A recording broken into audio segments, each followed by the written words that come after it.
Brooksaw Antiques here. Today we have this 1964 Smith Corona Sterling vintage portable typewriter. I'm going to show you how to use the functions and make sure they all work. Up top is the adjustable paper guide. This helps you guide the page in straight. I'm going to line it up with the edge of the platen, which is the main roller that feeds the paper. And above that are the margins. I'm going to set this left one around 0 and this right one around 75. That's about the length of a page. And this is the paper support arm that flips up from the back. This is the paper bale that sits on top. It's got 2 adjustable rollers.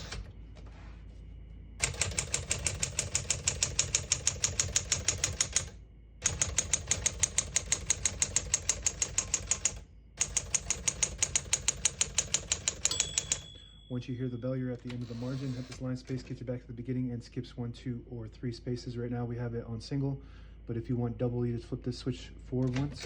Skips 2, 1 more, it skips 3. We're going to keep that on single for now and finish typing.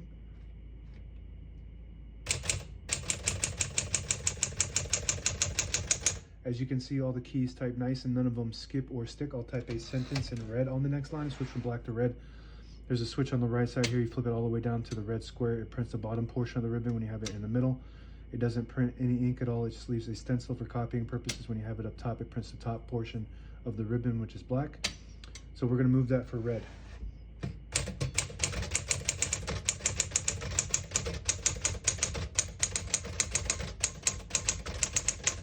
Beautiful typing machine. All around beautiful typewriter. I love the color. And this model is very popular.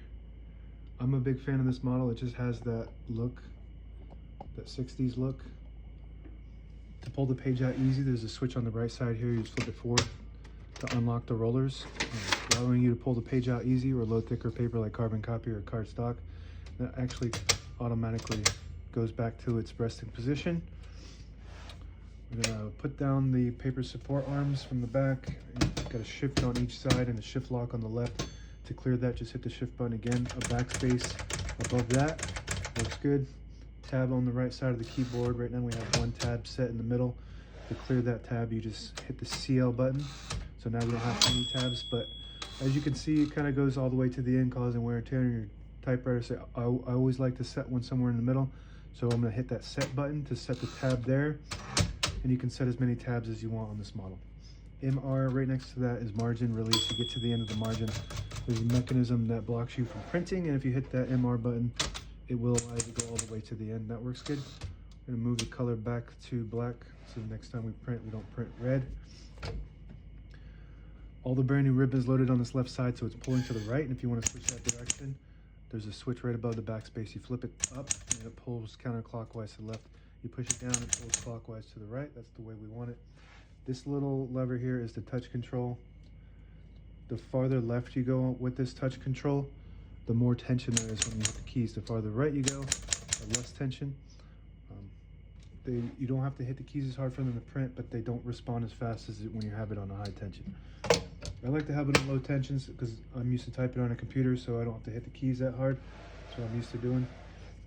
Carriage release on each side, and it's got these nice carriage release levers, the metal ones on this model. The later models will have the hard plastic ones that break, so I like this better, much better design.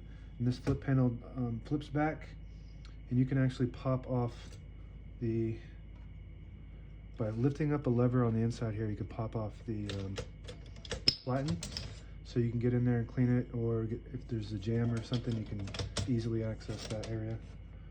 And just snaps right back in. Once you line up the left side, and it just snaps right back in, and flips forward like that, and then you just got to push in. I'll show you that function. This is your left carriage release, very nice. So when you put the platen back on, it'll pop this out automatically. What that does is disables the spacing so you can get to an exact spot on the page. When you push it in, you get those clicks. Each one of those clicks is 1 space. Same concept with this lever on the inside here. You flip it down and you disable the spacing so you can get to an exact spot on the page. You flip it up, you get the clicks. And this is the page gauge. So to set the page gauge, you want to set on the left or on the right side, right here, which is right below. I think that's where it is. Maybe not. This one's a little different than the ones I've seen. So Usually you set it right at 11, and when you get to the end of the page, on this left side here, it'll tell you when you're getting close to the bottom of the page. So that's what that does. And that's it, now available on eBay or Etsy. Search Brooksaw Antiques.